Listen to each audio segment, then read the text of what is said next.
We're going live at 5-ish. 6 o'clock. We're going live at 6 o'clock. 6, 5. Ooh, that's it. Welcome to Live at 5, everybody. The show that starts at 6:52. Already before me, my wife, in the chat, Marcella. Thank you for joining us on this wonderful sweaty Wednesday. The African American woman is the backbone of the black family, really of the whole American family. I mean, if he wasn't raised by a black woman, I know I was. Thank you for your time and your words and your emojis. All is accepted. Emojis especially. Cut the middleman. Welcome to Live at 5, the only show that starts at 6:53, where we cut the middleman. Tonight's show, W.T.S.D, white traumatic stress disorder, a visceral exploration, we'll get it, of racial trauma. Now, we're not just talking about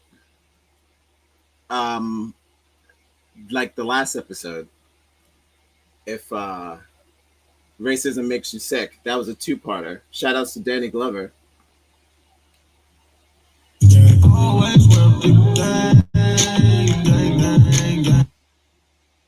This is basically another take. Well, maybe a walk down opposed to modern day. So that was about critical race theory. This is about pretty much, I want to say, not so much critical race theory. It's kind of reverse. Why were we being taught these two books? And I found out a lot of crazy things, of course, but before that, I found out it's like not just in American schools. It's kind of like in a few places, but we're not focusing on that. We're focused on the fact that, and not just New York, had a whole Reddit chat of people who have been taught these two movies back to back. No one knows why. And I got some breakdowns, and we'll get into that. I'm trying to get into my notes, guys. Welcome to Live at 5, the only show where we Google live on air while we buffer. Stalin. Come on, Stalin. You got this, old girl. And what, let's check with Google time. It's Google time. What is it? Kind of frozen. Give me a sec. Welcome. I hope everyone's enjoying their Wednesday. I hope you're staying hydrated. Stay hydrated. And don't let people cook. Let's get rid of that term. Let them cook. Let's let them eat. How about that? Let people eat. Too many cooks. More people need to start eating. All right. It seems like I'm frozen. It'll work itself out. Welcome to Live at 5. Starting out brilliant. It'll work itself out. This is the kind of stuff that needs time, though, unfortunately. All right. Come on, old girl.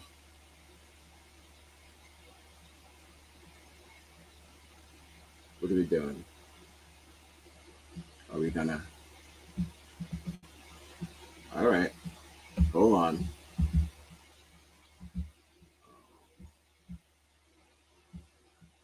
Immediately, as soon as I start, I crash. Well, that's unfair. Oh.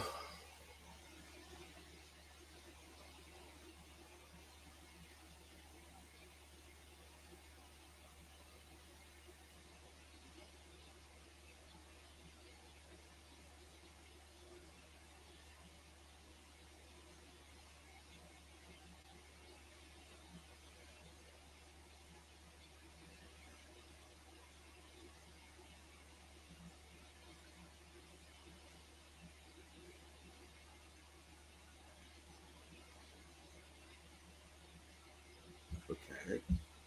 What's this?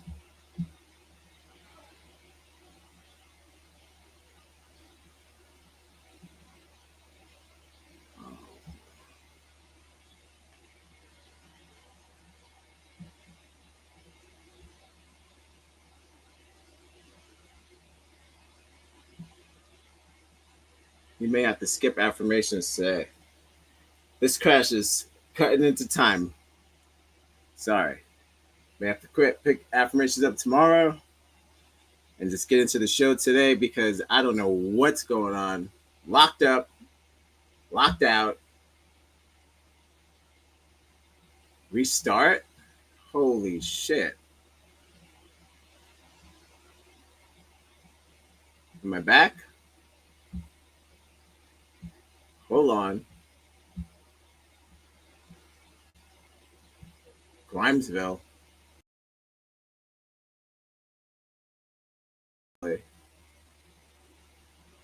See what's going on with the camera.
Yikes.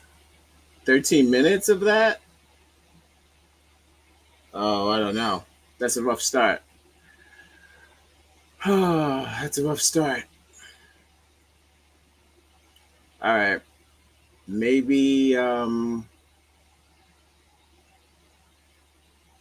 that's a rough start. That's about 5 minutes of dead air.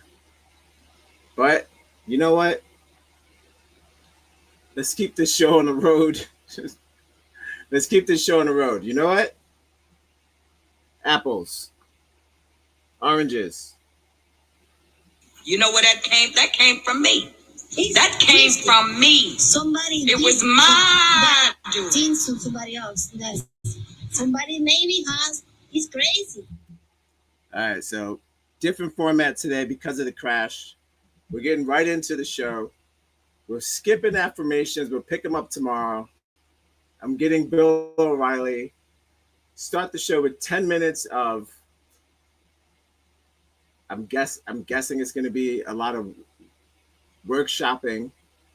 It's going to sound pretty terrible. Maybe some swearing, and then the show starts. We're going live at 5. Ooh, ow, we're going. Hopefully, I'll be able to edit the beginning.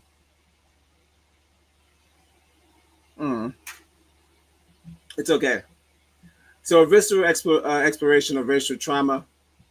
We'll start with the first video. We're gonna come in. We're gonna go hot. We're gonna go hot because we're burning daylight. No good. So we'll start with the piece first, and then first we'll start with the playing the copyright because we don't want to get in trouble. All right, welcome to Live at 5, guys. Sorry for the beginning. Rough intro, but it happens because we're on a ship. Look, we're on a ship. We're on a boat.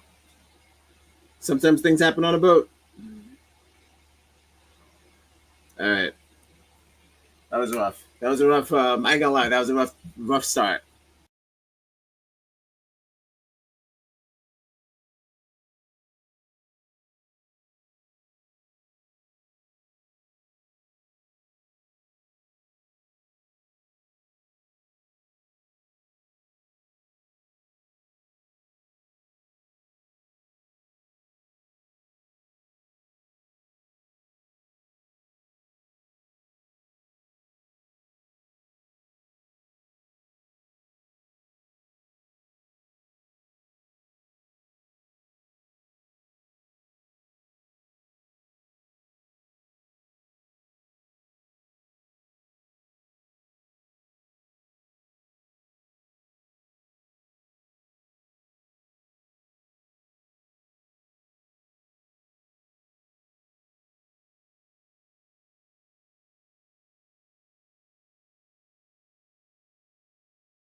Okay. Well, rough start. We'll take it from the top. Most likely, the beginning might even get cut because I didn't play the copyright. So I might have to cut it. I might have to cut it anyway. So that's okay because there's a lot of stuff in that song. I was supposed to play that before the song, but that's okay. Take it from the top. Welcome to Live at 5, guys. So first video today is just the connection between racial trauma and PTSD. How are they connected? What are the connections? Because that's the focus of today's show. Not so much racial trauma on, I want to say, on us today as we are present day. I'm talking about as a long-term effect. The difference between actual PTSD and, let's just say, our PTSD. Well, I'm not going to say our. I'll just say racial PTSD. Is that not only is it a different form of exhaustion, but regular PTSD, let's just say, is a controlled. So let's say it's one time where, like, it's systemic. Let's say better words. It's systemic. But W.T.S.D, this is not made up. They say it's just a continuum of that, all of the trauma that comes with regular PTSD, but it's just a ongoing continuum mental effect that happens over and over and over again. And I thought that maybe the books, which touch on different versions of that, of black trauma, I wonder why they decided to show that to us in school. So before she starts, I'm starting with these two books. Clearly, that's the point of the backdrop. Huckleberry Finn and Tom Sawyer, and of course, they bump into their buddy Nigger Jim. To me, it's a story about a white boy who runs away from home because his father's a drunk, and then he bumps into a black boy who's running away from slavery. He's a runaway slave because his slave masters were drunk, and they form a relationship, and they both are searching for freedom from their oppressors. But it's like, he's like, I understand where you're coming from with that broken home, because he's like, the slave is like, my home is also broken up. It's a little different. See, I also have a broken home, but I know the general premise is just about kids growing up and experiencing life two different ways. But when they try to connect like a radio flyer, shout outs to the movie Radio Flyer. Watch that movie. It's a movie about childhood trauma. Great stuff. Elijah Wood's in it. Young Elijah Wood. But it's basically, like I said, ongoing. And but when they try to connect in the movie, they do things where they compare the kid's struggle to the broken home of the rich white kid's struggle, and it's kind of whack. And then, don't get me started on To Kill a Mockingbird, which I'm sure we all seen. I'm sure you've seen Huckleberry Finn as well, but this is just my take. Again, guys. Once again, I'm not an activist. I'm just caught up in the shit. When you start the shit, you can't stop the shit till you finish the shit. I'm in the shit. And pretty much, I don't know.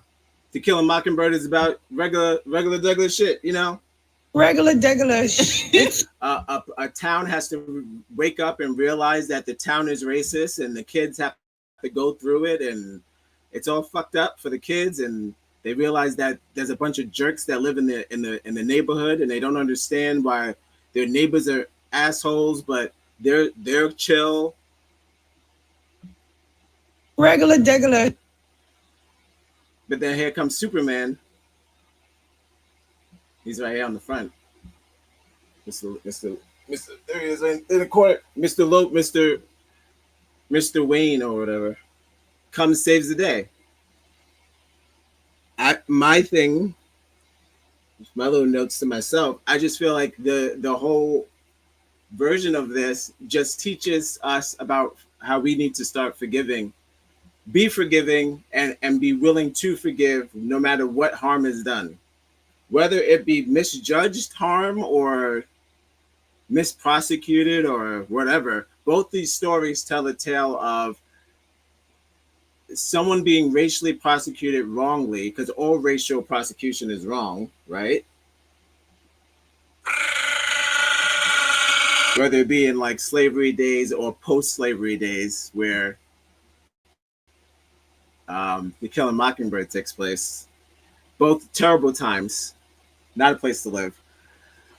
But yeah, so I feel like when they make them the savior and also the villain, what do you learn from that? So as an adult, I'm starting to figure out that I feel like that was a scam. So I'm like, what they should have been showing us, if they really wanted to make us have a better understanding of us being connected with each other, they should have showed civil rights movies, like civil rights acts, certain movies or videos or things where there are black and white people fighting together for civil rights causes. That would have been something different. Not like some weird fairy tale in the South that may or may not happen, and if it did, it happened on a one case occasion. The rest of them, he was hung. So I'm like, I would rather have seen civil rights, just information, movies, like documentaries, because that's what they're basically trying to do with these movies. They're trying to show us both sides of the story. But I'm like, you could do that, but and cut these long overrated stories. Look at me, overrated. He said, "What have you written?" You know where that came? That came from me. I don't need. That came from me. Yeah. It was my doing. It's my show. I can say what I want. I feel like overrated. But it tells that story both times, over and over again. These saviors, whether it be young or old, and now of course it reversed. Now the black person's the savior in the movie. But now that we're free, all we want to do is help you get dressed or find a boyfriend.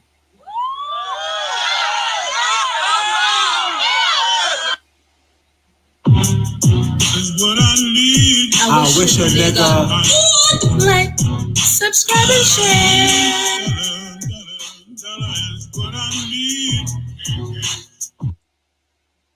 That's what the tip is there for. Down there on the set. We chose green today. I'm just choosing cool colors, cooler colors. Oh, that was almost a yeet. No yeet. All right. So, yeah, I feel like that was kind of like a trick, showing us all this. Oh, at the end of the day, look how forgiving the Negro is, and that's cool. But that's not all. And you got to show contrast. You got to show a movie like that and also show us fighting the racist people and not just getting arrested and going to court and having to need white lawyers or shit like that to help us out. So there's two sides of the story, sure, but there's also two sides of how not only were there were kind lawyers in the South, but we were also fighting back against them as well. And none of those movies depict that. So I'm just like, just show, if you want to show both sides, show both sides. That's all. But she's going to talk about, Doctor, just about introduction. And if it goes too long into the college and what have you, I'll skip into just the premise. But we'll get the introduction and then we'll take it from there. Welcome to Live at 5, where we look at YouTube videos together. We're going live. I wish a nigga like, subscribe, and share. 6 o'clock. We're going live.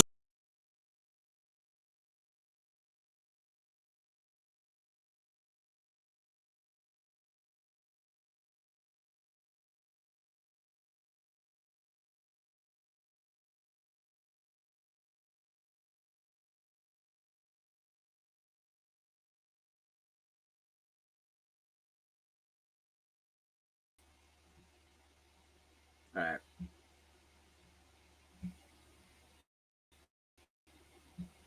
Make sure it's in 720p because we don't want no problems. Gotta love that beginning. Gonna have to cut that. That beginning is rough. About 5 minutes or 6 minutes of tussling. Tosh Faculty of Social Work, and it's my pleasure to welcome you to the inaugural Janice Rotman Distinguished Lecture on Mental Wellness, to start on which the University of Toronto operates. For thousands of years, the tradition of Huron, the Seneca, most recently the Mississaugas of the. Today, this meeting place is still the home to many Indigenous people from across Turtle Island, and we are grateful to have the opportunity to learn, teach, and work on this land.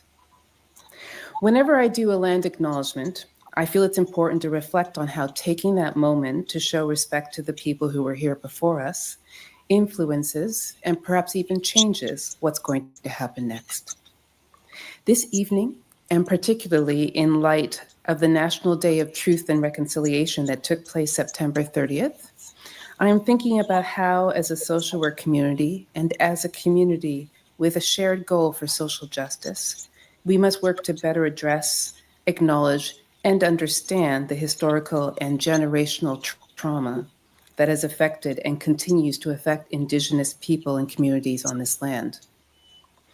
And it is so fitting that we are gathering this evening to expand our knowledge and awareness of the traumas associated with racism, as we are in times when these traumas surround us. Our awareness of the mental health consequences of contemporary and collective racial trauma and the layers added by historical and multi-generational trauma is crucial in this moment. I'm so glad that we're able to have this evening with Dr. Monica Williams, and the response to this evening's lecture suggests that we are in a room full of people who share the belief that these issues are ones that we need to know better. As you will have seen in our program and our promotional materials, tonight's event is the inaugural Janice Rotman Distinguished Lecture on Mental Wellness. This new annual lecture series was inspired by Janice Rotman, faculty, whose philanthropic vision led to the establishment of the faculty's Talk It Out clinic. I'm gonna hit it right here. Thank you. Let me see if this works the way it's supposed to. Great. So yes, I'm here to talk about racial trauma and how racism can cause PTSD. And I think for those of you who may identify as people of color. That's kind of gangster. Shout outs to Monica Williams, who identifies as. It's also known as an alternate. Asian program. Yeah, word up. Guys, if it's your first time, I see some people in the chat. If it's your first time, you know what to do. If it looks like a mental breakdown, I wish a nigga like, subscribe, Follow and us on share. Instagram, connect on Facebook, wherever you get your podcasts. We'll be right back.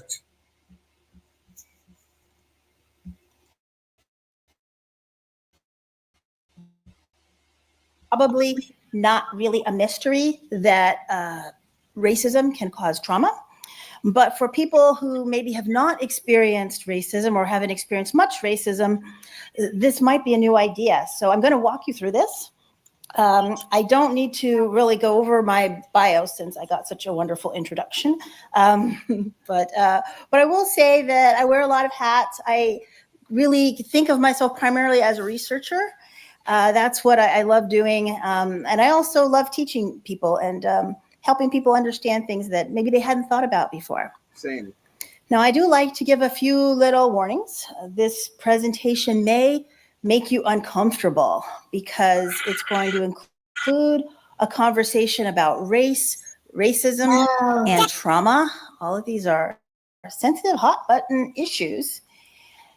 We are also socialized not to talk about many of these things.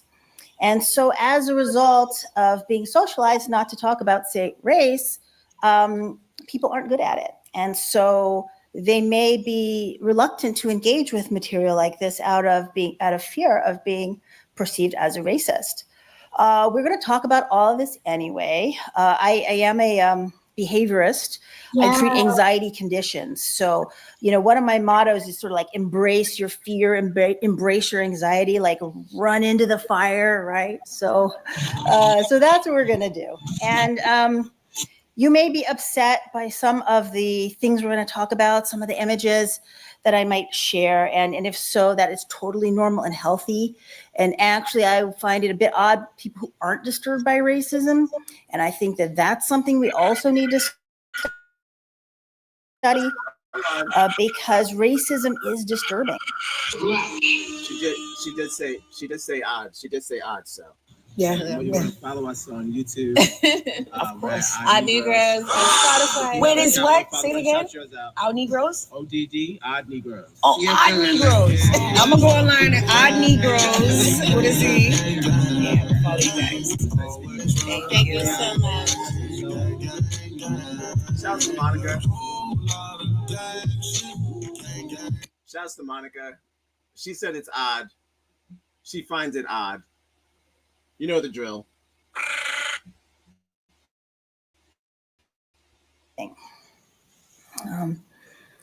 Now, in a society that privileges whiteness and white people, racist ideas are considered normal, and we see them throughout our media, our culture, our social systems, and our institutions. So Angela Davis here says, in a racist society, it's not enough to be non-racist. We must be anti-racist. So that means it's not good enough to say, oh, well, I'm not going to mistreat anybody and I'm not going to discriminate, so I'm good, right? No, that's not good because we know that without actually putting forth any effort, racism is being enacted. And so to create an equal society, we have to commit not only to making unbiased choices, but also to combating racism when we see it. And we have to commit to being anti-racist in all aspects of our lives. And so being anti-racist means fighting for fairness, which is fighting against racism. Now, for those of you who are clinicians, often we put forward the goal that clinicians should be culturally competent. Cultural competence is a process. It can be hard to keep up. There are several stages in the growth process. And one reason this is hard is because things are changing all the time. Attitudes are changing. Diversity used to be something you tolerate. Now it's a positive value. Racial groups are changing. Who goes into which groups? By the way, newsflash, this is not about biology. These are social decisions, right? Stats Canada decides who's in what group. Laws are changing. Discrimination used to be legal. Now it's not, at least not if it's obvious. The language is changing. What terms do we use? How do we talk about people in different groups? Is it people of color? Is it BIPOC? Is it colored people? Maybe not colored people anymore, right? So language is constantly changing. How do we keep up? Racism is changing. It used to be more overt. Now it's more covert. Doesn't mean it went away though. It's still there. So for this reason, we have to be humble. We have to exhibit cultural humility, because cultural competence is something that we are striving toward. We never achieve it. We just keep working toward it. So it's an ongoing process. Now, there are many important ways people can be diverse. Often when I give these talks, somebody will say, hey, you didn't include my group, or what about? All right, that's my favorite. We got that already. We're going to get past that. No interest in that. That's Canada thing. I know. Well, the statistics of people of color in Canada, not what we're talking about today.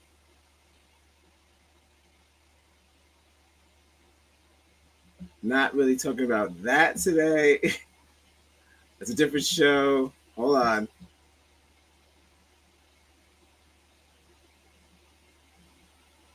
You can see that there. That's a shame, clearly. Just going to get into... There we go. Bam. But again, this video is available. Racial Trauma, How Racism Can Cause PTSD with Monica Williams is available on YouTube. Limited commercials, by the way. So yes. All right. I'm getting into the mental health stuff. I've already covered all that stuff. I've covered all that stuff. Yo, that's racist. White people doing white people things.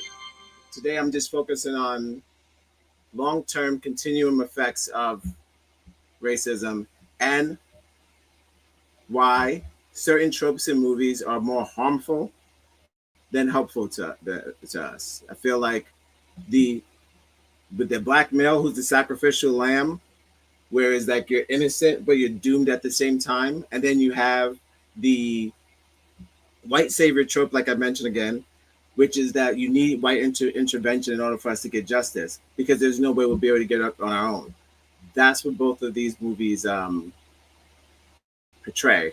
So before I get into more of the movie stuff, we get into the mental health stuff, because I feel real shit, when you're being shown these movies as a kid, why wouldn't they have that same effect on you? So now you grow up thinking that maybe you did something wrong, and before you would assume that this person of a different color, of a lighter color. He told me to take my high yellow ass inside the house. Of a lighter color than you, you feel like they were right and you were probably wrong, because that's what these movies do. Unless a white person comes in and saves you, you fucked up. You fucked up. You fucked up. So, yeah, I feel like that's not a movie. That's propaganda. So, yeah, we don't need stuff like that. I don't need. So we get more into the mental health, the complete breakdown. Keep in mind, like I said, if you want to see the full video, it is available. And yeah, go check it out. Monica Williams, 2 N's. Even extreme things like white nationalist rallies. And maybe there's not a white nationalist rally in your front yard, but if you turn on the news, you might happen to see one. Feel Threats that. and racial slurs. We have over 20 years of research showing that racism leads to a number of negative mental health consequences. And so connections have been found between racism and all of these conditions. How many people are going through any of these things? That are, I'm talking about of color, and I know some white people are like, I got the same thing. Nobody never asked me about my own. White people. I was like standing on the bridge, smoking weed. And so God like pursued me though. So I got a bunch of these. So a couple people got I got more than 2. I can say that. So it's more than 2 a bunch. I'll say a bunch. I'm not saying a dozen, but I got a couple. So if this is a clear sign, put me in that bunch, put me in that batch. Because yeah, for sure. For sure. Yeah, but all that jumping is making me nervous. For sure. Racism has made us all crazy. He's twisted. Somebody did that thing to somebody else. He's crazy. Thank you for your time and your words. Yes, racism has made us all crazy. How many of us do this? Do you know there is a Facebook page called Big Back Snack Attack?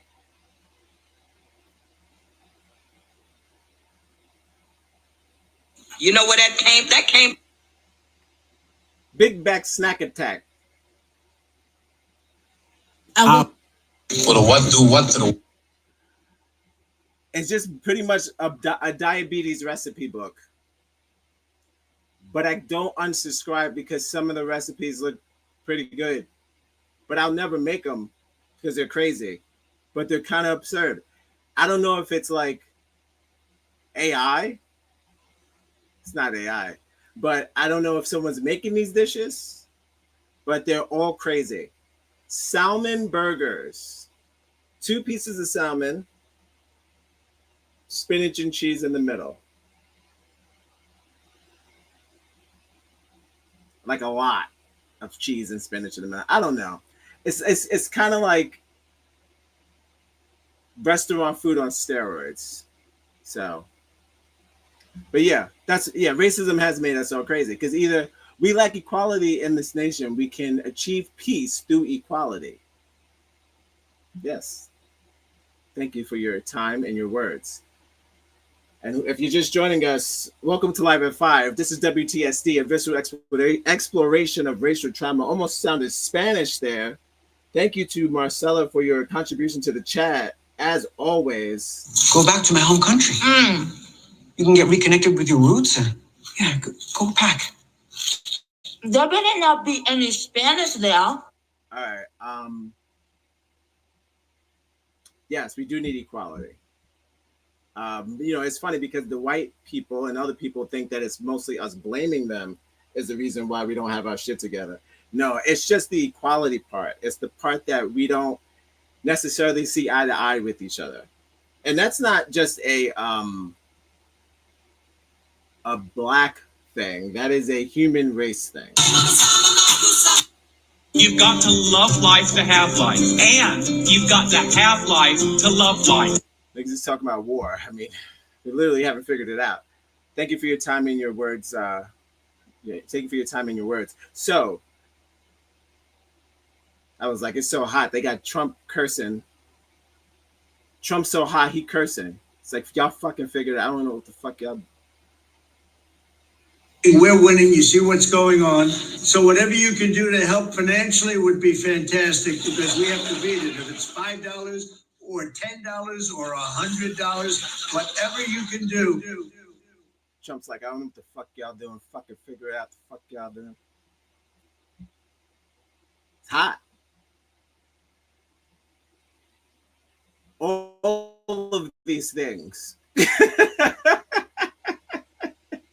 No, that's crazy. No, but like, you know what I mean? You probably know someone that got this, of someone of color.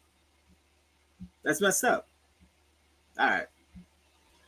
If you're just joining us, if it looks like a mental breakdown, you know what to do. I wish a nigga. Like, subscribe and share.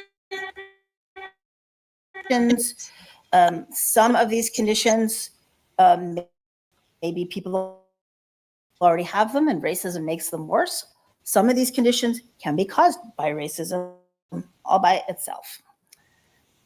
We may think of these problems as racial trauma. There are also a number of structural problems that propagate mental health problems among people of color. Here we have an example of a woman. She's trying to get mental health care. She says, I had to call 8 therapists just to get an appointment. I bet a white girl would have gotten it a lot quicker. Well, you're the therapist. What do you say to her? Is she wrong? We're using a lot of therapists might feel defensive, but she's actually not wrong if we look at the data. Here is a study that was done in New York City, a very diverse place. Perfect. Where they did a research study. And so finances weren't an issue, but they experimentally manipulated the gender of the caller, the race through accent and name cues, and the socioeconomic status through other cues as well. And what they found was that even among psychologists, there was. You know what's funny? What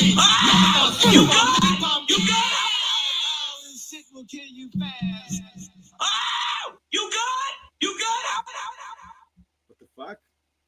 You never stood a chance.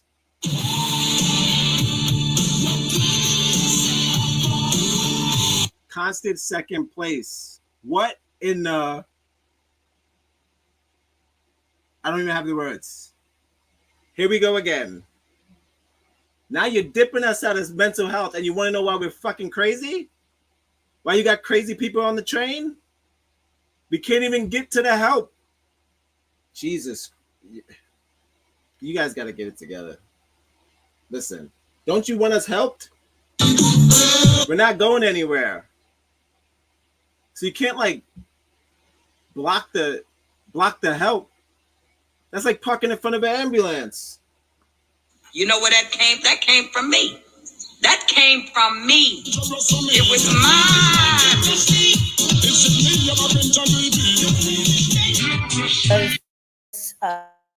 mine. Racial bias against people of color. And so, for example, 28% of white people compared to 17% of black people received appointment offers. Offer rates for working class people who are both black and white %. And the callers all requested an evening time. And among black working class males, they got the fewest offers for that coveted evening slot. So imagine you're working and you can't come to therapy during the day. Only 1.2 of them got an offer, as opposed to 20% of the white middle class women.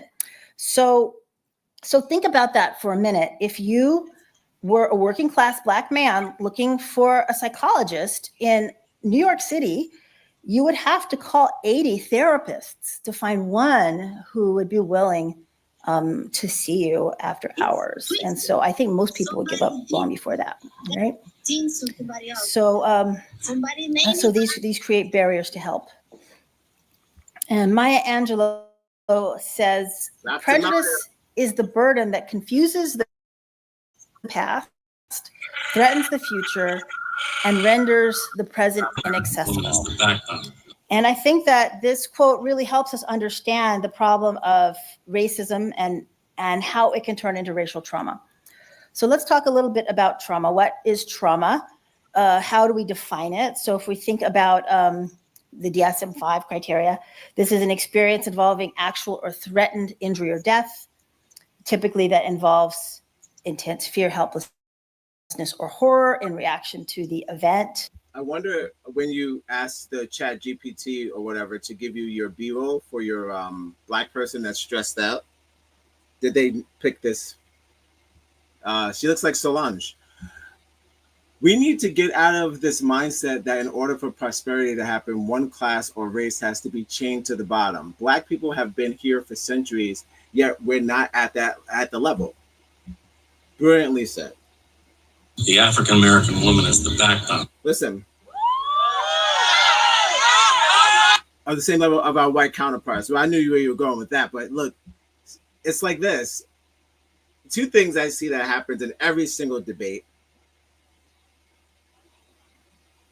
The white, okay, this tonight's show, again, I'm not a race baiter, okay? This is not a race baiting show. Once again, I'm not an activist. I'm just caught up in the shit. When you start the shit, you can't stop the shit till you finish the shit. I'm in the shit. Thank you for your contribution to your chat and the words, as always. Appreciate you. We need it. I love it. Motivates me, keeps me going. Jump off that. what happens, it's either they say that we're nagging. So if we say, oh, well, you know, we wish we could have that head start that you guys had, they don't look at it as a head start. They don't look at nothing that they have as a head start. White people doing white people things. They watch Succession, they watch Sopranos, they watch all of the shows where they see like how young money is earned. They watch Goodfellas, they watch all of the stuff they see how young white money is earned. They all have a basement when they were younger, attics, homes, cars, some of them boats. Now, is that something that I should blame my parents for it? Now, would they be whining too, or is there some sort of systemic determination of poverty just stuck on one group of people in this specific country? And this before any of these guys came over here. We're focusing on visitors' financial status before you focus on the people that actually are here. That's insanity. Really and truly, I'm just picking the lesser of the evil. You know how much weight we would hold if Black people actually have money in this country, but actually have some say in what's going on with the migrants, and we actually be able to do something about it if we have some fucking money. But the ones who have the money don't want you here, so they say what goes, and we got to play the background. I mean, we're staying out of it anyway. But if we had the bread, the money we're supposed to have, who knows what we would do with the money? If we were living right, we wouldn't watch y'all burn like these motherfuckers are doing. Did that make you feel a certain way? So I'm just like, I guess they don't give us the money, or they don't pay their debt, because they'll know that eventually the whole idea of 1%, because I go back to what you're saying as far as prosperity to happen, one class and one race has to be chained to the bottom. The 1% would be eliminated if we had to adjust that baton. You got to pass it back. They never pass it back. They hog the ball. I'm making too many sports references. I am not a sports person, but this whole thing is not about race. It's about now that you have the baton and you acknowledge I could name a million shows when they talk about your generational wealth. It may not be you, but it's somebody in your family that has the money. Imagine where you kept doing this to the same, not just me, but my parents, my parents' parents. You've been robbing us niggas for years. So I'm just saying, how the hell will we have any money? How will we have the bag if you keep cutting a hole in the bag? Did that make you feel a certain way? You better wake up.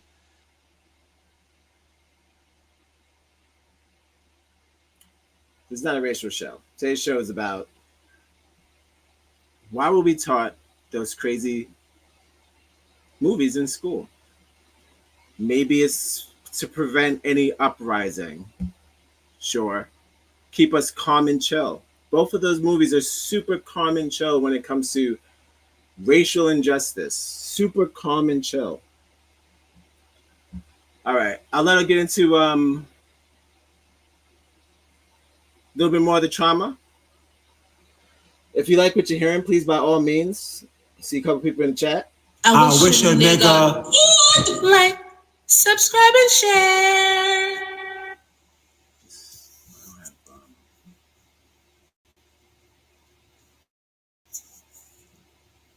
I'll put up my Instagram tab here one time for your mind.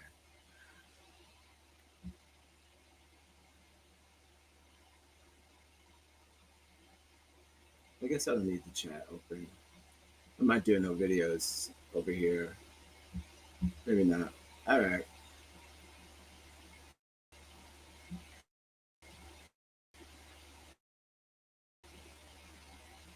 One second. All right. Nope.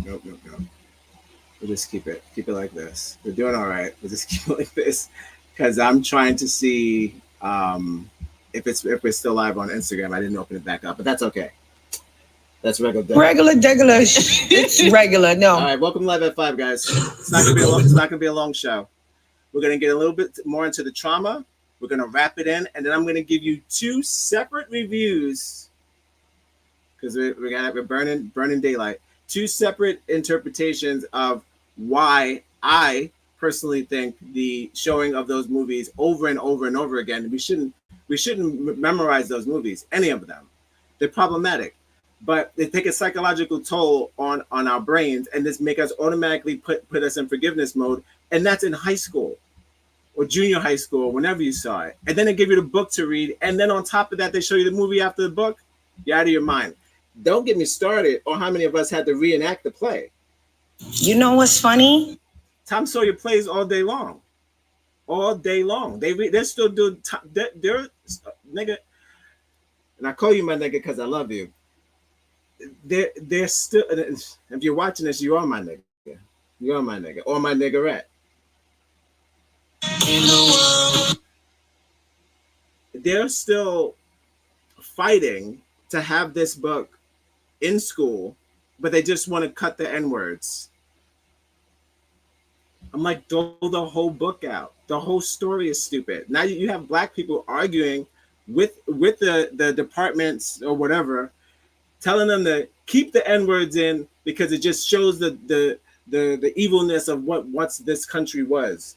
But then at the end of that book, it does not show a consequence. So fuck that book. If anything, it should be some sort of fiction where, like, make it science fiction, because make it science fiction, where at the end, instead of like just the guy doesn't go to jail instead, or the slave gets away and he gets to hang out with his white buddy. As long as he's with him, he'll be safe. Don't leave Tom, but seriously, don't leave Tom. But that ending sucks. What if you flip it, make it a better ending for the actual better world, whether it be real or not, which pushes an actual necessary narrative that book does not help. The narrative that book, both of these books push is not a productive narrative. It's something that you should be doing. It's basically common sense. It's common sense. So take it further, where we like, what else can you do opposed to just doing the right thing? What if you fucking change your ways entirely? That's how it should be. It should end like that, not just one fucking town saying, "Oh, we shouldn't lock this guy up for not doing a crime," or one town just acknowledge one Mississippi River letting one slave go because he was accounted for, so they couldn't find Jim, but as long as he was with Tom. Speaking of nigger, I've also been working on a book, and this is don't leave Tom. Don't leave Tom. All right.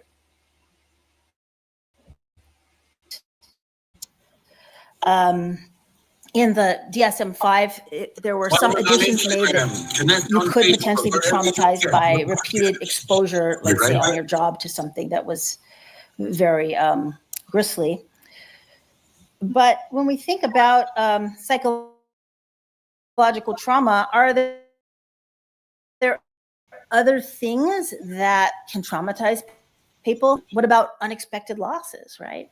Or bullying at school among kids, harassment or sexual harassment, leveraging power imbalances, racially motivated actions. So we've seen clients traumatized by all of these things, but none of them fit neatly into that limited definition of trauma. So when we think about racial traumas, in addition to thinking about things like assault, rape, and combat, people of color may have additional stressors, and certainly anybody could have these stressors too, but people of color tend to be overrepresented in having these kinds of stressors. And these include things like police harassment, search and assault, workplace discrimination, community violence, murder of loved ones, incarceration, and distressing medical or childbirth experiences. And refugees, asylees, parolees, immigrants may have additional. That's where we're going to stop there. We'll stop there. Let's stop it there. Like I said, if you wanted to finish the rest of this, the video is available. What to do, how to prepare therapists to treat racial trauma. Okay, I guess we can get into that. It's a little bit of that. All right. Well, clearly. All right. In the public. And so considering all the harms done, it's no wonder that many people have to perpetrate a whole system of injustice.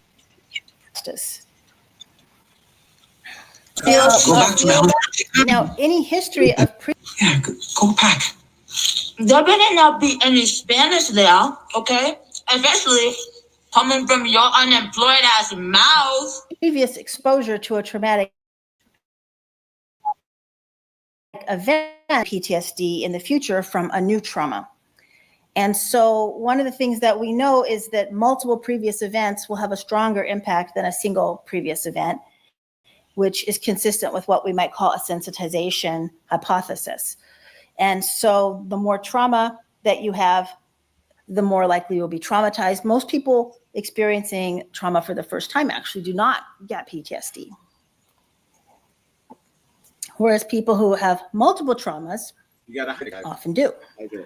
Traumatization is also passed down generationally through both social and epigenetic or biological mechanisms. And historical and cultural traumas contribute. So could you imagine being financially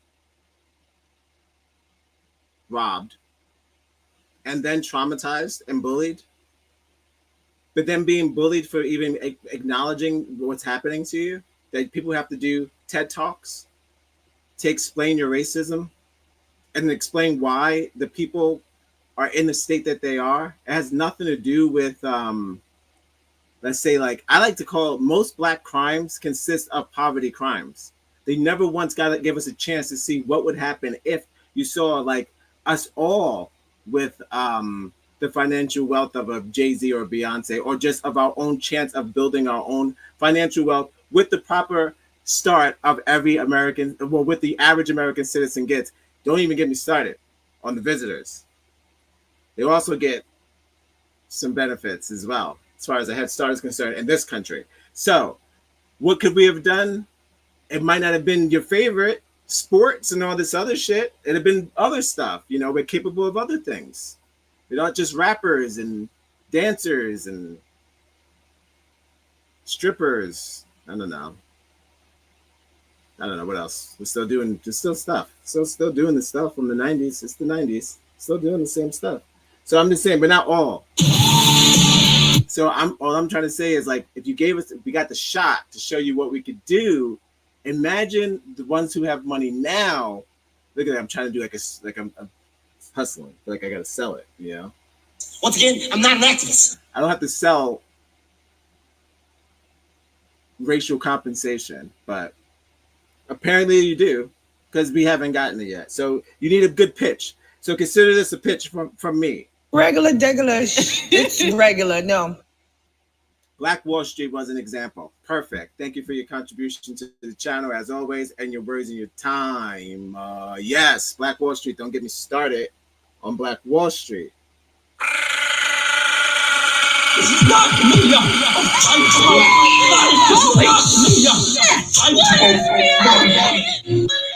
Tulsa was non-existent. The Tulsa crime was non-existent. Yes, it was one of the shots not heard around the world. It's one of the biggest cover-ups to me in United States history. Dare I say, to all the other, again, this is not a racially charged show. Okay? Don't get it twisted. Yeah, really and truly, I'm just picking the lesser of the evil. I've been hearing that a lot. I'm really going to drop bombs on stable Black communities. Thank you for your time and your words in the chat. Yes, so until all of the visitors, until you guys go through one of these situations, because these were American citizens, I don't want to hear about anything. Sorry, I don't want to hear about it. I don't want to hear about it. I don't want to hear about anything. Because what had happened was we had it going without the reparations. We started to get it going, and you saw that and you cut it again. You keep cutting the tree and you keep expecting branches. Can't grow if you keep cutting the roots, brother. They keep burning the roots. They burn them. Like she just said. Thank you, my wife, in the chat. They drop bombs. So what's the root? It's a crisp. The root is crisp. All right. We're going to slide. So again, racial trauma with Monica Williams. You want to see the rest of the video? She'll get into the whole breakdown. But since I made the movie, some of the one of the main things of the thing. So let's get into the movie, and then we're going to wrap it up. Thank you for joining me. Could be anywhere in this world. I appreciate all of the just hitting home runs in the chat. Okay.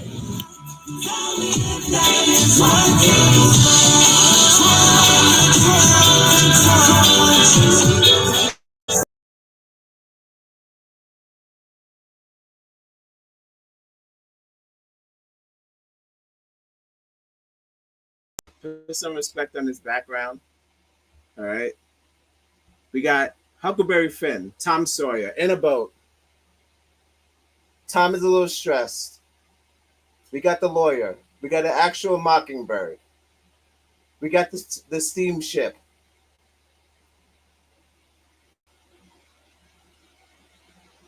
Once again, I'm not an activist. I'm just caught up in the shit. When you start the shit, you can't stop the shit. I wish a nigga. I'm in the shit. Like, subscribe, and share.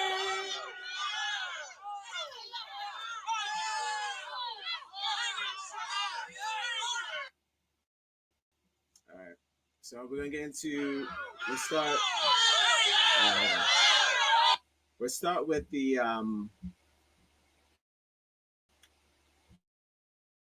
just a little bit about To Kill a Mockingbird. Well, no, we'll do Huckleberry Finn first, and then we'll do To Kill a Mockingbird, and then that's the end of the show. All right. Thank you for joining us. It's been live at 5. The show starts at 6:45. We're going live at 5. Ow, we're going live at 5-ish.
Going live at 6 o'clock. 6:5.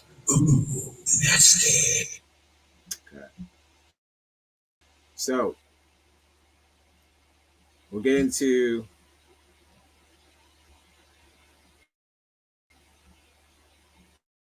I guess some of the problematic modern themes of this book, not the ones that the news is talking about, because clearly the N-word is not the problem. There's other things that's the problem with this book. But if you've read it 1,000 times like I have, there's many, many things. And then when you think about them, because you remember it in your brain, you're like, oh, there's a whole bunch of things wrong with this book.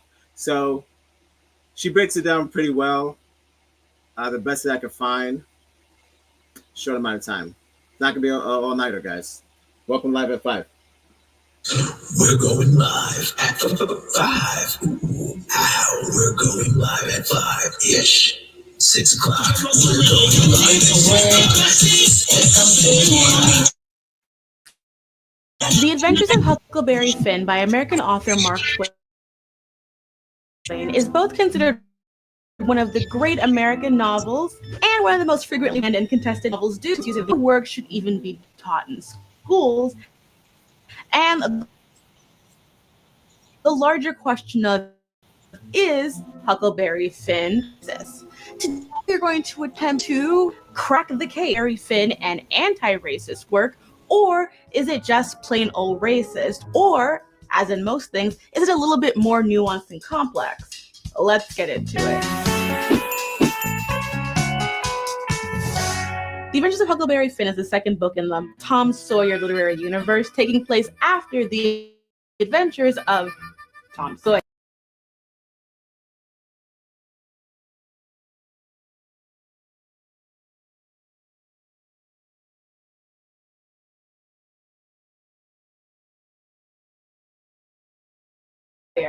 Considered one of the earliest novels to be written by dialect, the story brings us into the brutal world of Huckleberry Finn, a young kid who... Because what had happened, I started looking for more stories from this thing. Like, what else did Tom do? And then they had the cartoon on TV. You know, it's just about an unlucky kid in the South with drunk parents. But my thing was like, that was a small potatoes to what was really going on in the South. Domestic abuse amongst children and father, small potato. I know, because now if we would have fixed that boy, we wouldn't have the, I know, hurt people. I understand that. I get that. You've got to love life to have life. But my thing is like, at the time, there were bigger fish, literally bigger fish to fry. So, I don't know. His father, Pap Finn, has returned to town. Papa Finn is what we would call a rolling stone, and has a history of violence and gambling. That his return means more abuse, both physically and financially. Pap tells Huck to quit school and warns him not to put on airs of superiority by all that book learning. I'll take you down a peg before I get done with you. You're educated too, they say, can read and write. You think you're better than your father now, don't you? Because he can't? I'll take it out of you. Who told you you might meddle with such highfalutin foolishness, hey? Who taught you could? Huck continues to attend school just to spite his father, which, good for you, Huck. Fight him with knowledge. But Pap kidnaps him and takes him to a small cabin on the Illinois shore. There he is beaten, and so Huck fakes his own murder and escapes down the Mississippi River. Huck Finn, the first Gone Girl. During his escape, Huck stumbles across Jim, a runaway enslaved person who has left his master in order to avoid being sold downriver. Being sold downriver is a reference to when enslaved people would be taken to Louisville to be sold to cotton plantations in the states further south via the Mississippi River. In his 2010 History of the Mississippi River, Wicked River, the Mississippi, when it last ran wild, journalist Lee Sandlin said, quote, "The threat of being sold down the river was seen as tantamount to a death sentence. Huck and Jim are now on an adventure for freedom that ends with Jim being freed because his former master released him in her will." Huck Finn ends the novel saying, "So there ain't nothing more to write about, and I'm rotten glad of it, because if I'd known what a trouble it was to make a book, I wouldn't have tackled it. and ain't gonna do no more. Honestly relatable. Writing a book is hard. Samuel Langhorne Clemens, aka Mark Twain, that was his pen name. See, callback. If I get to watch all the videos, you never know what's gonna lead into what. Was a Missouri boy raised in Hannibal, Missouri. When his father passed away at 11, Twain became a printer's apprentice and eventually upgraded to a printer himself. Despite all of this work in printing, his dream at the time was to be a steamboatman, and eventually he got a chance to work on a boat before the Civil War. Speaking of the Civil War, Twain did serve in the Confederate Army, but quickly left and saw no real combat. Uh-oh.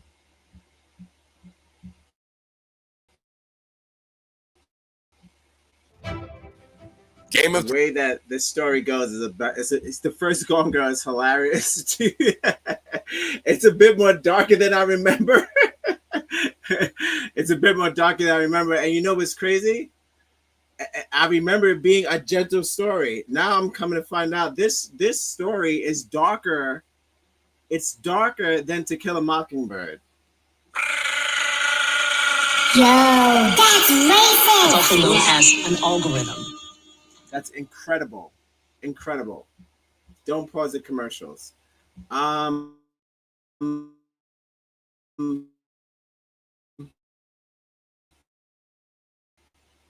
stuff. So far, so good. Good breakdown. And it's definitely may or may not be looked at. It's called It's Lit. They cover a whole bunch of stuff. She works with PBS. Good stuff. All right. You got to trust PBS. Come on now. Did you feel that? Yeah. Follow us on Instagram, connect on Facebook, wherever you get your podcasts. We'll be right back. The first Gone Girl. Dead. Good stuff. All right. So I'm going to get into a little bit about Mark Twain, academia. Okay. I'll jump to the anti-racist part. If you want to see the entire the entire video, by all means, talks a little bit about Mark Twain. But I'm getting to the nitty-gritty. So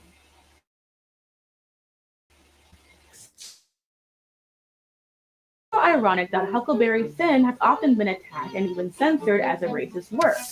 I would argue, on the contrary, that except for Melville's work, Huckleberry Finn is without peers among major Euro-American novels for its explicitly anti-racist stance. Those who brand the book racist generally do so without having considered the specific form of racial discourse to which the novel responds. Furthermore, Huckleberry Finn offers much more than the typical liberal defenses of human dignity and protests against cruelty. Now, this is not a universal take, as Dr. Bernard W. Bell makes this following point about Twain. Born and bred in the antebellum Southwest, a volunteer in the Confederate militia, and an advocate for the delightful accuracy of minstrelsy, Twain, as we will see, struggles valiantly, like Huck, to reject the legacy of American racism and to accept his personal share of responsibility for the injustice of slavery. see, now that's one of the only reasons why I'm making the show. That quote right there, the minstrel show of it all, because that's what it is. It's a minstrel show, but it's like it's romanticized. That's something we get into for a woke goat. But there's a play that does something similar to what these books are doing, but I don't have to get into that. It's a slave play that involves a different take on slavery, made by a gay man. It's a word that some gay man made up. But again, just when you water down serious things, it's no good. So, yeah, these stories, even the ones from the, I said post, a lot of them post, you got to contact Black directors. You got to do something, because those post ones aren't good either. No good. It's not a good depiction. It's not honesty. And I'll get to that, but we'll finish this up. If you're joining me, thanks for watching. I wish a nigga would like, subscribe, and share. But never in the adventures of Huckleberry Finn does he fully and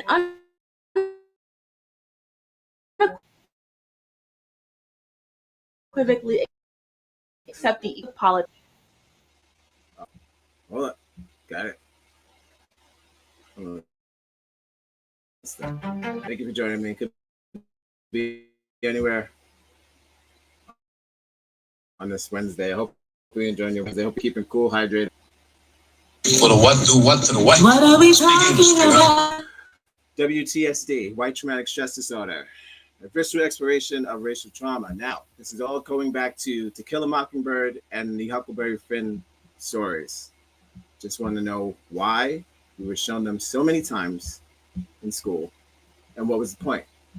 Who was the one to be forgiven, and who was supposed to be the forgiver or forgivee?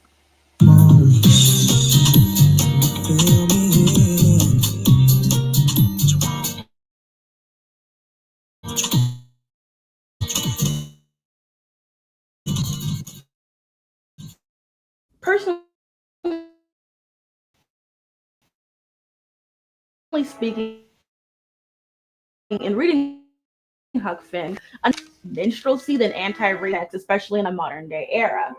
Depicting a character like Jim in an infantilizing way, and the need to strip his humanity to let a white boy get the best of him is, in a way, comforting to white readers of the time. Let's not forget that Finn came out 20 years after the Civil War ended, so that was really fresh in the minds of white readers, even more so than today, where, they still somehow they lost, but whatever.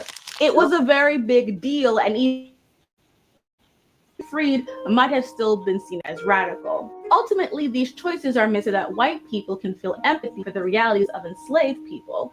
This is why the book is so hard for Black readers, especially in a school setting. The late great author Toni Morrison wrote the introduction to the Adventures of Huckleberry Finn for the Oxford University Press edition. In it, she says, "The source of my unease reading this amazing, troubling book now seems clear.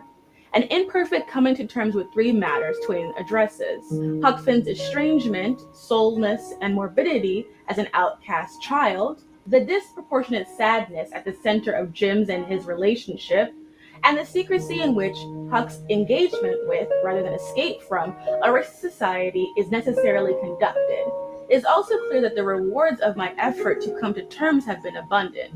It has been extremely worthwhile slogging through Jim's shame and humiliation to recognize the sadness, the tragic implications at the center of his relationship with Huck.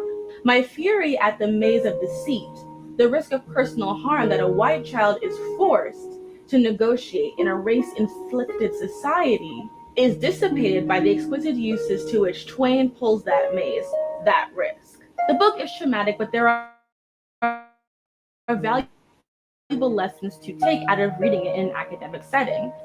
Now, I'm not gonna let her cook. I'm gonna let her eat, since I guess that's saying let people cook. Speaking of nigger, I've also been working on. Interesting approach. So it's kind of like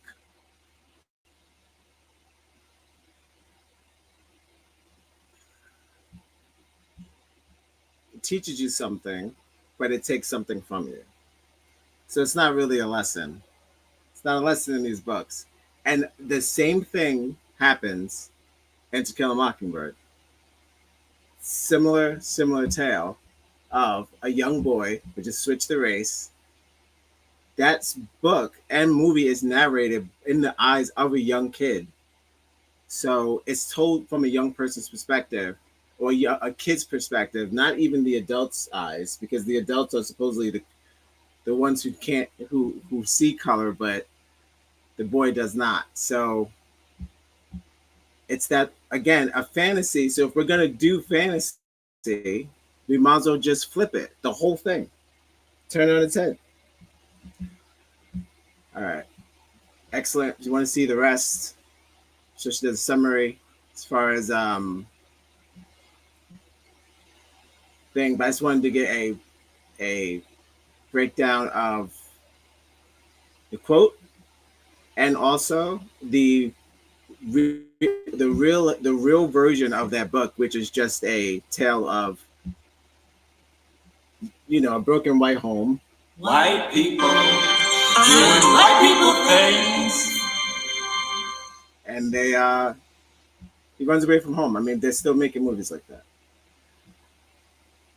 All right, so now I'm gonna get into the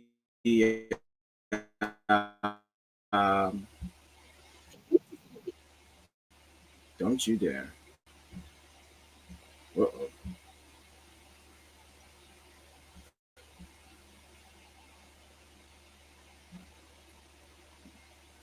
We're going live at 5. Ooh, ow, we're going live at 5. 6 o'clock. We're going live at 6 o'clock. 6.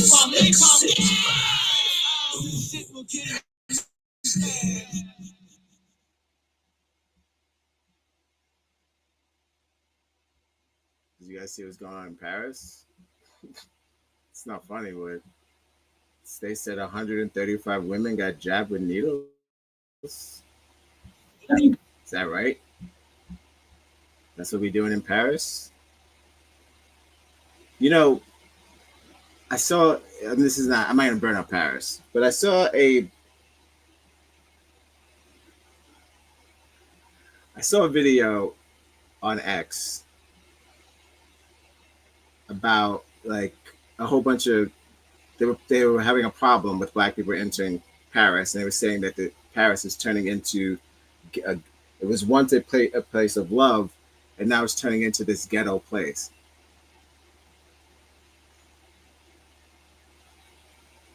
What's going on at that concert? Because to my understanding, this wasn't a black crime. This was a GHB,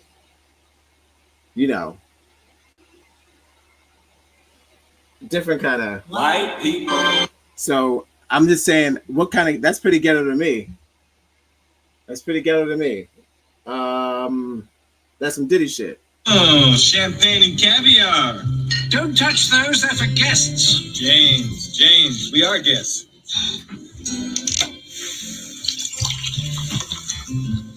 God, he's going to get her drunk and have his way with her.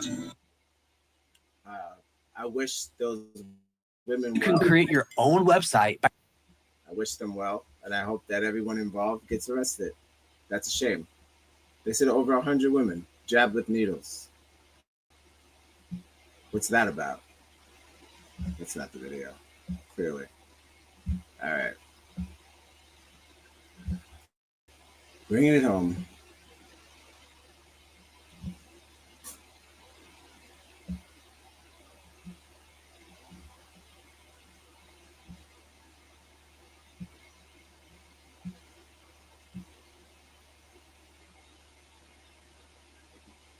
We're going live at 5. Ooh, ow, we're going live at 5-ish. 6, 5. Ooh, that's it. Getting jiggy with it. Follow us on Instagram. Connect on Facebook, wherever you get your podcast. The U.S. You probably read To Kill a Mockingbird by Harper Lee. Stay tuned to hear 5 ways this book perpetuates racism. For more videos on race, fist bump that notification bell so you can get updates on when we upload new videos. Hi, YouTube. Welcome to the anti-educated lawyer, teacher, activist, and the mother of an adorable 3-year-old named Harper Lee's To Kill a Mockingbird promotes racism. At least recontextualize it in our curriculum. Number 1, no disrespect to Harper Lee.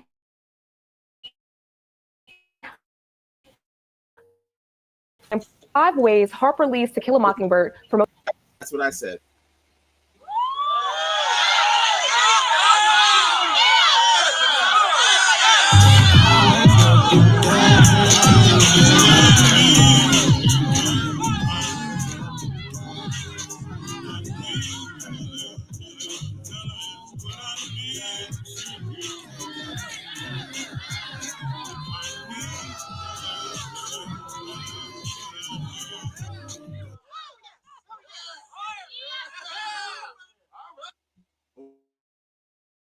racism and why we should drop it or at least recontextualize it. But To Kill a Mockingbird is overrated, and it's a prime example of why race relations have stalled since the book was published. First, as a semi-autobiographical story, the novel centers Lee's experience as a white girl growing up in the South. This centering of Harper Lee via Scout perpetuates racism by sending the reader the message that the most important and compelling voice on racism is that of a white person.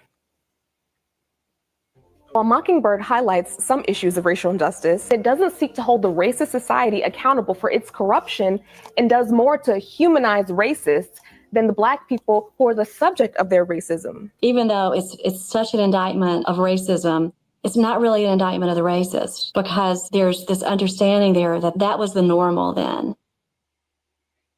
Viola Davis is Number 2, Atticus Finch promotes white complicity, and the Black characters are one-dimensional afterthoughts. As the novel's moral compass, Atticus Finch has come to symbolize the quintessential white ally.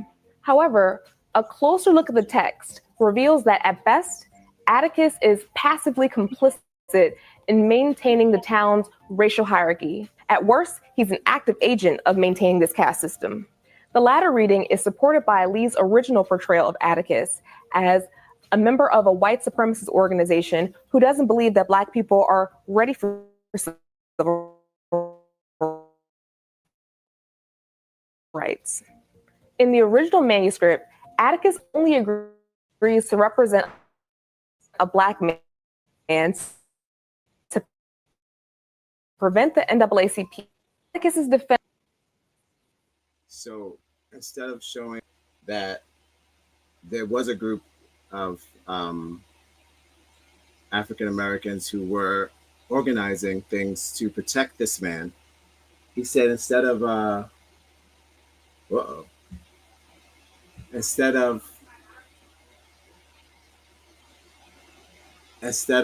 doing that, instead of disrupting them, let me take care of it, and let's not ruffle any feathers. So that again, not acknowledging that we've already established an organization and possible lawyers for him already, black lawyers, Black organizations.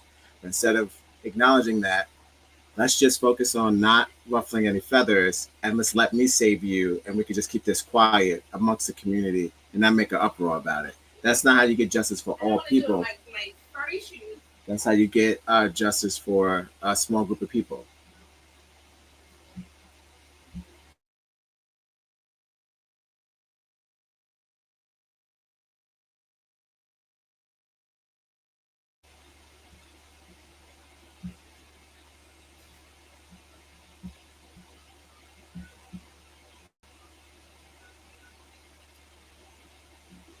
Defense of a Black man and merely serves to legitimize. Forgot it was a girl. Thought it was a boy. But see, the girl looks like a boy. It's like a Stranger Things thing. It's a Stranger Things thing. I think he was like, I don't know if he was accused of touching a child. I forget, he was like touching a child or something. That's a good point. Although he is a pedophile. I don't know if it was that. But it was something creepy. It was a bad crime. It wasn't just talking to a white woman, I'll tell you that. It was something else. I think it's something to do with the child. But I forget. I remember Huckleberry Finn more than this one, I'll tell you that. Should talk to their kids about race. For example, when Scout asked Atticus about the N-word, he tells her that it's he fails to acknowledge the power in this word and how it's been weaponized to deny Black people's humanity. He also downplays the KKK's terrorism and teaches his kids to sympathize with racists like Miss Dubose and Bob Buell, the book's main antagonist. Finally, the Black character Miss Dubose and Bob Buell, terrible people. That guy outside the car, he was the one that would kill like Trayvon Martin or one of those people. Rest in peace. But he's one of those. Yo, that's racist. He's one of those. He's an aggressor. I remember him. Just looking at his face now, it's giving me flashbacks. And don't get me started. the woman on the porch, you know exactly who that is. That's Karen. So you know she was out there dry snitching on the entire neighborhood, especially the black ones. So I don't need that, and again, they write them off. Oh, that's just crazy old whatever. They're gonna be who they're gonna be.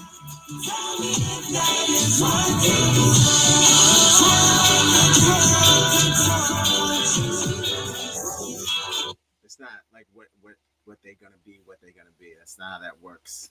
Those people are racist.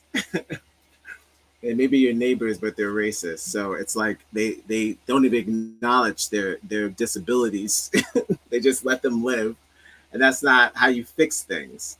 So how can this warrior live next to all these races in the neighborhood, yet he's trying to get this one black man off, as if there's any other people of color living in this neighborhood? He's got a lot of fucking work to do. Oh, you good? You good? Characters are one-dimensional. When Atticus challenges his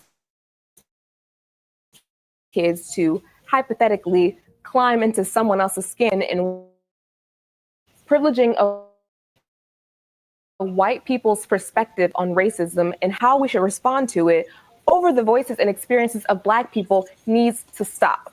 We also don't need to be teaching our kids to sympathize with racists in this day and age. Comment down below, were you required to read To Kill a Mockingbird? Got it. Number 3, the plot plays on racial fears and stereotypes while whitewashing the history of violence against black bodies. The main that back real quick, just this one part. Whitewashing the history of violence against black bodies. The main There's like this chart that she had of 3. The plot plays on racial fears and stereotypes while whitewashing the history. Comment down below. Plot plays on racial fears and stereotypes while whitewashing the history of violence against black bodies. The main conflict in Mockingbird arises when Mayella man of rape to cover up her affections for him. It was rape. I thought it wasn't rape, but it was rape. Regular, degular. It's regular. No. It was rape. Sure. The use of the black man as it obscuring as a tool of political and economic disenfranchisement and terrorism. Number 4, To Kill a Mockingbird normalizes a culture of racism and oppression. At the end of the novel, nothing in the town has changed. Segregation will persist. But hey, at least Scout's a better person, right? When the children repeatedly question the town's racism, the adults explain it away, thereby reinforcing and normalizing the culture of racism and oppression. Number 5, Black people are powerless in To Kill a Mockingbird. In addition to the Black characters being one-dimensional, their lack of age... They are just there where they stand. So if they're in the field, they're a field person. If she's in front of the garden, that lady, the Black lady, she's just a garden lady. They don't do anything else but their work in the movie. Let alone don't even get invited to the court, but they have to sit in the nigger seats. This is not me. I'm fighting for my life. But yeah, they kind of get to see. They have to use like little glasses to see the court, but powerless. They don't get to fight for him. They don't even get to persuade the lawyer. None of that. They just do what they're supposed to do, carry on, and try not to do any trouble. And they can't believe that guy brought that much trouble to the neighborhood. Regular degular. So that's kind of the vibe from the staff anyway. I mean, not the staff, from the free Black neighbors. Agency is most embodied in the title of the book itself. The actor, Tom Robinson, is the quintessential Mockingbird As a poor Scout mentions her father's use of the phrase, "It's a sin to kill a mockingbird," to Miss Maudie. Miss Maudie replies, "Your father's right. Mockingbirds don't do one thing but make music for us to enjoy. But bird." When applied to Tom Robinson, this quote can be read as dehumanizing and super racist because it implies that good law-abiding Black folks are here to serve others. So that's why they shouldn't be killed. Although the social outcast Boo Radley is also positioned as a mockingbird, he too has no character arc and serves the main characters by heroically saving the kids from Bob Yule, the abusive, murderous racist with whom Atticus taught the kids to sympathize. In many ways, Boo is cast as a central mockingbird, as his character is used to demonstrate how Scout learns to empathize with Boo Radley, a white man who did nothing but mind his business and save her life. Yay, growth. Also, how are there supposed to be multiple symbolic mockingbirds when only one gets killed? Tom Robinson. The bottom line is, although To Kill a Mockingbird may be viewed by many as revolutionary for its time, it has outlived its usefulness in our high school English curriculum. What are we talking Black about? screen. This low-key racist apologist historical fiction novel, written through the eyes of a white woman, does not reflect the racism. Perfectly said. So it's kind of like the new version of that book. It doesn't hold up like a lot of things. But again, they showed that story over and over and over again, and also they made you read the book. They made you read the book, watch the movie. This is like as a treat. It's like on the summer break. Not even summer break. I mean, like before we go on break, when it's movie time, these are the movies that they chose over and over again. And it's a bummer because now, you know, the more you understand, it was just kind of like some last minute brainwashing. All good. Homeschool your kids. Or double teach. So if you got to put them out so you don't get arrested or whatever, teach them the truth. Just imagine a future where our education system genuinely just empowers all students with some sort of accurate, comprehensive and empathetic understanding of history. Imagine all forms of media that reflects like a full, vibrant spectrum of what Black life is, or Black joy. Imagine them making accurate, just other ways, so it's not so much of a burden that we heal from racial trauma. And it's shared. So it's not just us that we feel it, you also feel it. So it's more of a accountability and not so much of you trying to, like, you get to fix it and move on. It's not, we have to talk about reconciliation. I feel like these movies make the reality a dream, and I feel like the actual why can't we be friends is not a dream. Like Martin said, kinda. But it's the only way we can actually do evolution. There's no evolution without us realizing that you continue to cut the roots of the tree, and there will be no progress. There will be no progress. So when I say white traumatic stress disorder, I feel like it is real, but so is the power to dismantle its roots from the ground up. Stop showing these movies. Stop showing Black weakness on purpose. And we should demand a actual final truth and reality of what this country actually reflects and perpetuates. And stop denying any humanity of what Black people are actually capable of. Because that's what these movies do. They just kind of hide the power and the strength of Black people and Black people coming together and actually forming, or trying to form evolution, and you just keep stopping it in its tracks. So as soon as you stop doing that, that would be great. We don't have to live in a myth of social justice. We could just live. That's it. We could just live. You've got to love life to have life, and you've got to have life to love life. All right. I'm going to end this video with a wonderful video that was set. It's short. It's not a long one. Welcome to Live at 5. We do impromptu, guys. There's no script. It's kind of a script. It's no script. It's kind of unscripted. Follow us on Instagram. Connect on Facebook, wherever you get your podcast. We'll be right back.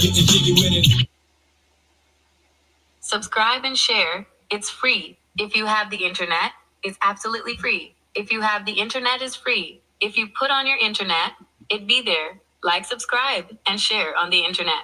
It's on the internet. Just put on linktointernet.com. All right. Thank you for joining me. I've been your host, WT.S.D. This is, like I said, I'll be enjoying your Wednesday. Please tip, subscribe, share the video. I'll see you tomorrow. Different topic, earlier time, so we can get into these affirmations. Running a little late, I guess. Got a little heat drunk, I guess. I don't know what to tell you. I don't have friends. Well, the what do what to the white family. But yeah, we'll be on time tomorrow. Thank you for joining me. You could have been anywhere else in the world. Don't forget to share the video. I've been your host, WT.S.D. This has been Live at 5. The only show that starts at 6:45. We're going live at 5. Ooh, ow, we're going live at 5-ish. 6 o'clock. We're going live at 6 o'clock. 6, 5. Knock me out, y'all. Fight for my life. Knock me out, y'all. Fight. Here's a video of a squirrel laying on the ground because of the heat, sent in by Marcella Goodrich. That was it. It's quick. There you go. Oh, it's in the shade. One more time. Oh, beautiful. Adorable. It's hot, guys. Stay hydrated. Stay hydrated, guys. All right. I've been your host, WT.S.D. I'm out of here. Don't forget to love yourselves and we love you back. And I'll see you tomorrow. Thank you for joining us. This has been W.T.S.D, a visceral exploration of racial trauma. All those videos, you want to check them out. They should, not leaving a link, but I said that the names. Just watch them. They're all great, especially and follow them too. Follow those women. They do great stuff. They cover a lot of movies and different literature and things of that nature. So please do that. The African American woman is the backbone. All right, I'll see you tomorrow. Don't forget to love yourselves and we love you back. WT.S.D. out. Thank you for joining me. Bye. Did you feel that? Yeah.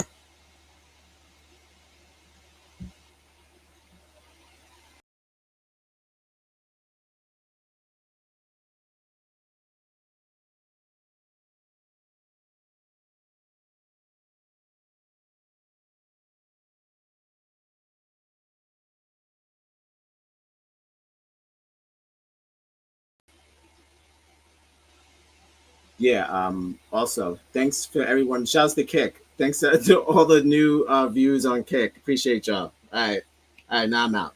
Did you feel that? Yeah.